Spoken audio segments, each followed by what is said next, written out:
There is one thing in your life that you can count on. One. And that thing is change. It is the one thing you can be certain of. If you're depressed today, I can guarantee you won't be in an hour or a day or 2 days from now. And if you're happy today, I can pretty much guarantee you that before the week is out, you'll be unhappy, or you might even be depressed. Because life is a wheel, and that's the way it works. It turns. And as long as you can remember that, you can get through anything.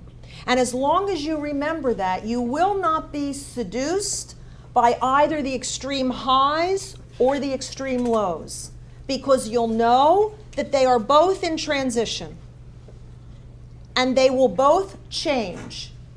And you can adapt to that change as long as you know it's coming. And what's really going on when you're depressed is you're stuck in an emotion. And that emotion is fear. Because there are only two emotions, love and fear.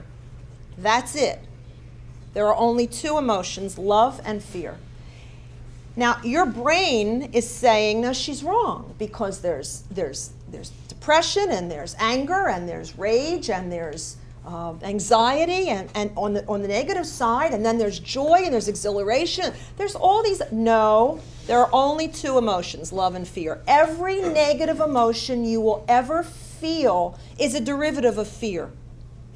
And every happy emotion, every positive emotion you will ever experience is a derivative of love.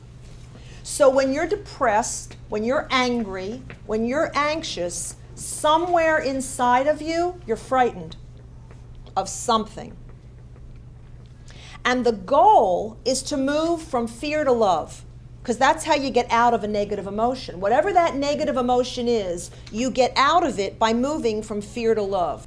And it's so pointless to want something that someone else has, because somewhere someone's wanting what you have, because everyone has gifts. The gifts don't count, by the way. They're easy. They're all the stuff you can do with your eyes closed.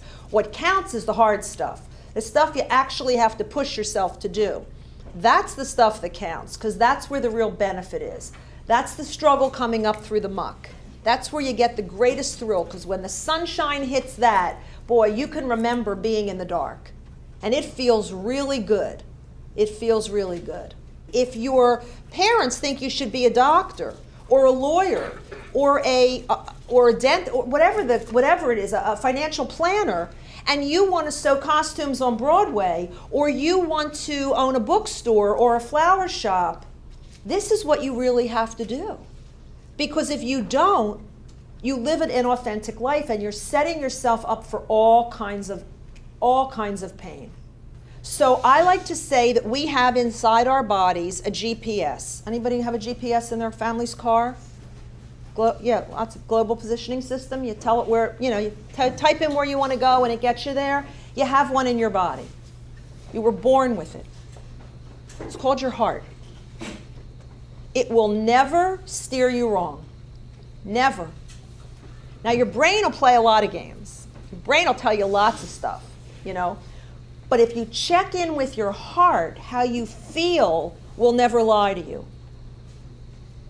So for example, if you're out partying and you're drinking and you're doing drugs, or you're doing something crazy, or you're shoplifting, or you're doing stuff, crazy stuff with people, your brain will tell you you're having a great time, this is terrific, this is cool. If you really check in with your heart, you don't feel so good. Because somewhere it's not in your interest to be doing this stuff. And it's the same thing with everything else in your life. If you check in with your heart, with your GPS, I call it a God positioning system, but that's a word I use. You can call it anything you want. If you check in with your heart, you'll always know if you're on the right track. So if you're standing with friends and they're making fun of another kid in the lunchroom, and you feel really badly, but your mind is saying, well, I better keep quiet, because it wouldn't be cool if I jumped in on her side, because everybody else is not on her side.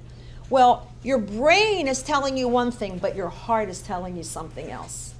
And the more authentically you live, the more you are true to your heart, And the more courage you have around that, the more likelihood you're going to be happy.